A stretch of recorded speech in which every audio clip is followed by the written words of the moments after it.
Whatever the occasion, effortless elegance is right this way. Because Hilton brings you new ways to stay courtesy of the Nomad London. And it doesn't stop at award-winning dining in a space draped in velvet and illuminated by vintage chandeliers.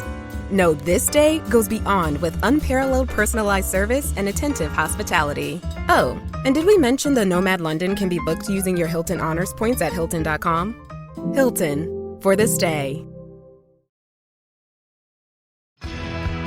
You know that feeling when someone shows up for you just when you need it most? That's what Uber is all about. Not just a ride or dinner at your door. It's how Uber helps you show up for the moments that matter. Because showing up can turn a tough day around or make a good one even better. Whatever it is, big or small, Uber is on the way. So you can be on yours. Uber, on our way. Good morning, guys, and welcome to the podcast. I have a guest for you today from Minnesota, Tory, and he is a digital transformation specialist, and he is the CEO of VictoriaFi Consulting. I'm really excited to have him on to talk about the digital transformation and his work. Tory, welcome. Yeah, thank you, Chris. Appreciate being on here. Yeah, slip of the tongue, but yeah, no, that's okay. That's okay. They both have Tory. Yeah, briefly introduce yourself and we'll dive into the questions. Sure, yeah, absolutely. Yeah, my name is Tory Bjorklund. I am the CEO of VictoriaFi, as you mentioned. Been a serial entrepreneur most of my life, and it'd be fun to talk about some of that as well. I know with your podcast, you talk to a lot of entrepreneurs. The VictoriaFi is my latest company, and we just started that towards the end of 2021, and so it's a relatively new startup. But I've been involved in the digital transformation industry, consulting industry, since 1987. They didn't call it digital transformation back then, but basically technology consulting and business consulting. And then also have been involved in starting manufacturing companies and some fintech and other related companies. Yeah, I've been doing technology related things for quite a long time. Yeah. And I know for example, a lot of hospital systems, they've been still undergoing this digital transformation to Epic and Cerner. Yep. And your clients, what is your client avatar? Are they major corporations, private enterprises that come and work with you? Mostly mid-level, around 200 million in revenue to 2 billion, generally speaking, and primarily in the manufacturing and distribution realm. Although one of the things that I did a lot of consulting with a company that was in the healthcare space. At the time, it was called Dairyland Healthcare Solutions, and then became Healthland, and then were sold. And I was going to say Cerner, but actually I'm not 100% sure now which one of those bought their technology. But anyway, I did several years of consulting with them, about 2 to 3 years of consulting with them and helping them with their product. Yeah, fascinating. The other question I have for you is, because you talk about ERP implementations, What is that? And you have a lot of acronyms. You have WMS, MES. What are all these terms? Sure. Yeah. Let's start with ERP. That's a common reference, and a lot of people misuse it. So it stands for Enterprise Resource Planning, but generally speaking, people think of that as the primary back-end office financial accounting, supply chain management, inventory management, that sort of thing, sales order processing, all of that. And where that comes from is back in the 80s and 90s, there was a big push for just-in-time inventory and a lot of the stuff that came out of Japan and through Toyota particularly. And one of the methods that they used was material requirements planning to get to a just-in-time inventory. And they referred to that as MRP. And they then expanded that into capacity requirements planning and called that MRP2, and then decided that we need to really plan the entire enterprise, and that became enterprise resource planning was the reference there. And today it almost just refers to any accounting software calls themselves an ERP system, but it's really not historically meant to be just the accounting system. But then, so that's ERP. the MES manufacturing execution systems. So that's running in the shop floor, generally speaking, in manufacturing places to help with executing the manufacturing of the product, and includes things like shop floor control and those sorts of things. The other one you mentioned, that WMS, warehouse management systems. So that's another product for managing the warehouse, as you can imagine. Yeah, a lot of acronyms in the tech industry. Yeah. And you talk about you love your work revolves around many digital transformation initiatives fail. So why is that, and what can you do to save it?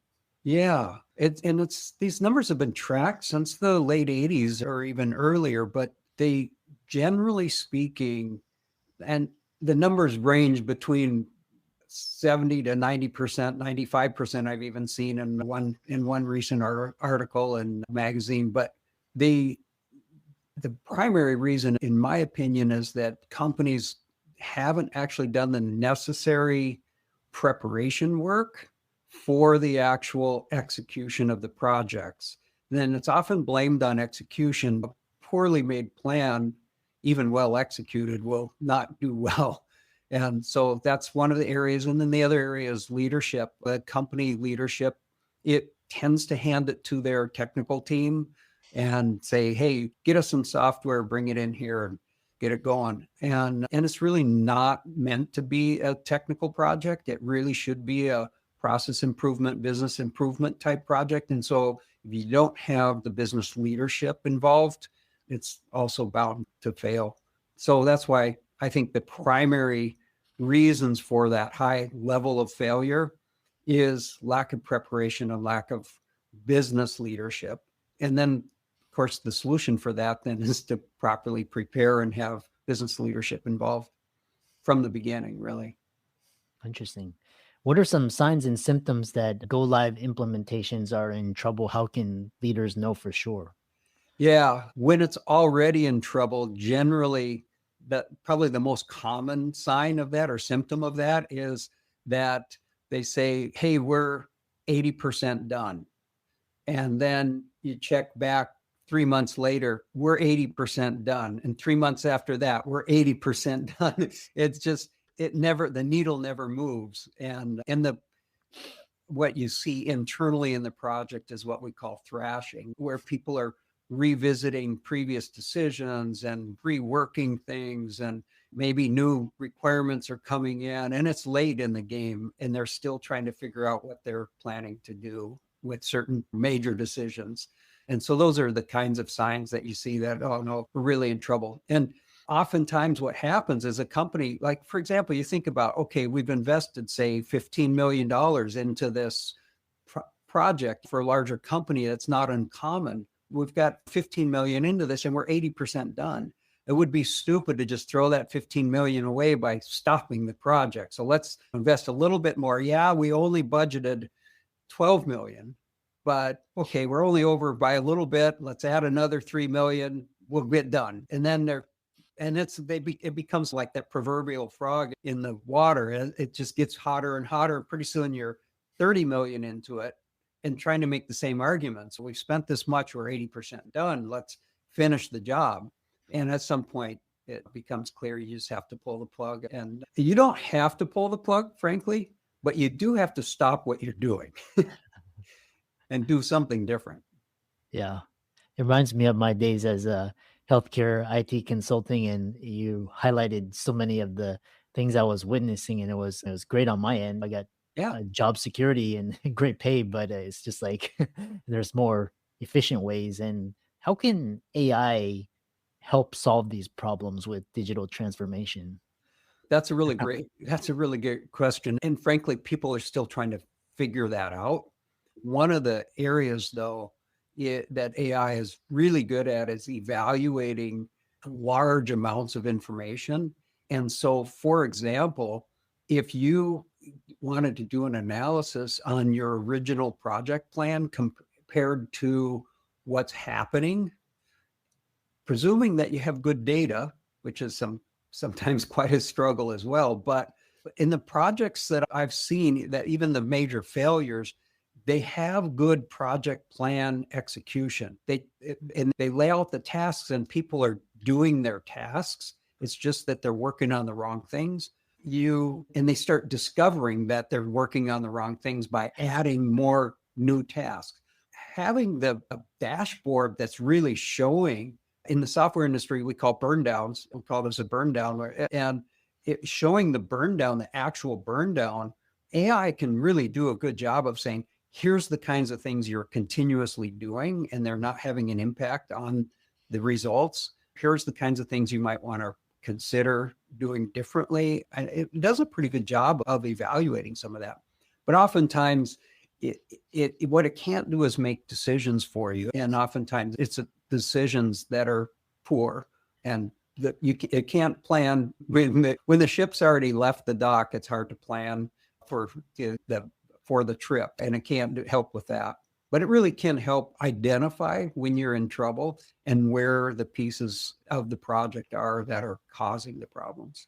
How are you positioning yourselves with digital transformation, where a lot of, in a dematerialized world, we're going from manufacturing to more like software and digital and artificial intelligence? How are you evolving? Yeah.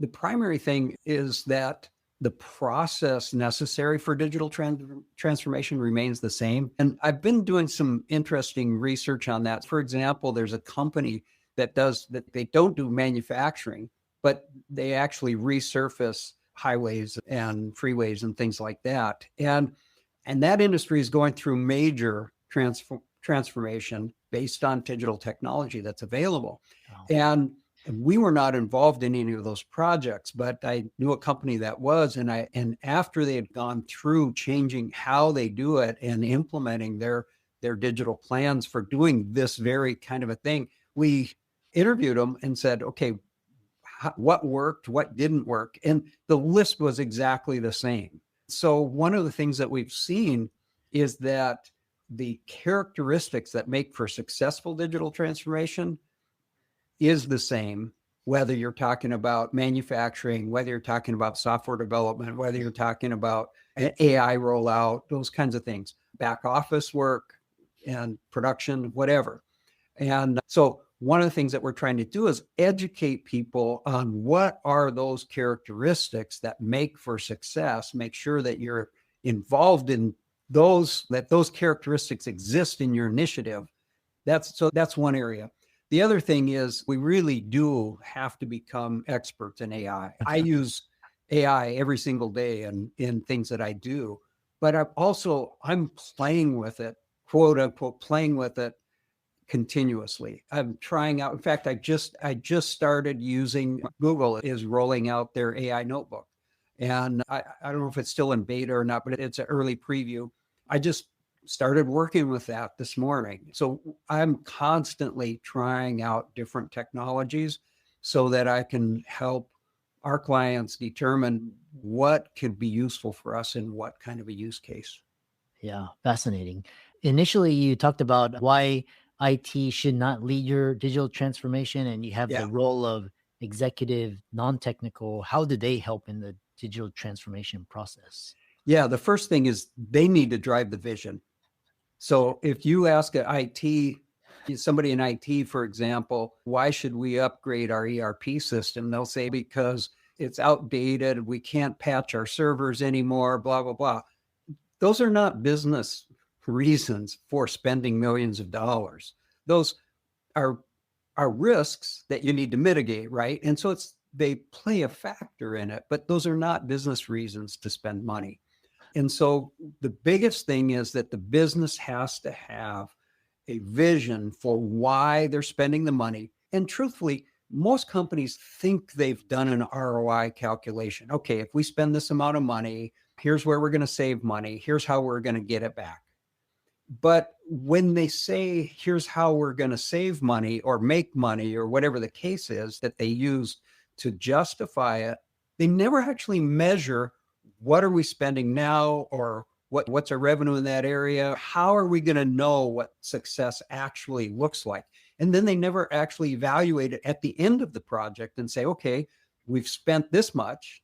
Now, how are we getting that return back on this, and how is it going, and what do we need to do differently if it isn't going well? And so that's one of those areas that business leadership really needs to be involved in. They need to hold people accountable and say, hey, you promised this kind of a return based on these factors. I want to see those factors. How do you plan to measure them? What are our benchmarks that we're using to measure those? What did we have before? I've always tried to come into those projects and say, how are you going to measure success? And I had a client that said, we want to measure success by revenue per full-time equivalent, FTE. Okay, great. So this project is going to help us increase our revenue per FTE. Okay, great. How is it going to do that? And then you have to have a strategy for that. And then you need to actually measure what is your revenue per FTE today. And then how are you going to increase that? Are you lowering costs? Or, you laying people off because are bringing in technology, or are you increasing revenue, or a combination of the two? How are you going to improve that metric? And then how are you going to measure that metric in the future? Is that something you're measuring weekly, monthly, annually, quarterly, whatever? And then if the target is, we want this in 2 years to go from A to B, now you have a plan of what it's going to look like, and then how a strategy you need to have in place to how are we going to, are we going to increase our revenue? Or are we going to lower our FTEs, or what that? And frankly, it was just like somebody had picked that, maybe read it in an article or something, and said, that's what we're going to measure. And it's okay. What's your strategy to actually accomplish that? Isn't this software going to accomplish that for us? No, software is not a strategy. It's a tool. Yeah, fascinating. How can people connect with you and learn more from you and learn from you? Yeah, my website, or the VictoriaFi website, victoriafi.com. And that's Victoria, just like the name, and FIDE.com. And I'm also on LinkedIn, just at Tory Bjorklund. And that's probably the easiest way to reach out to me on LinkedIn. My email is Tory at VictoriaFi, TORY at VictoriaFi.com. And those are probably the best ways to get in touch with me. Excellent. Thank you so much for a very insightful, wonderful podcast. And I really enjoyed having you on. Thanks so much for having me. I appreciate it.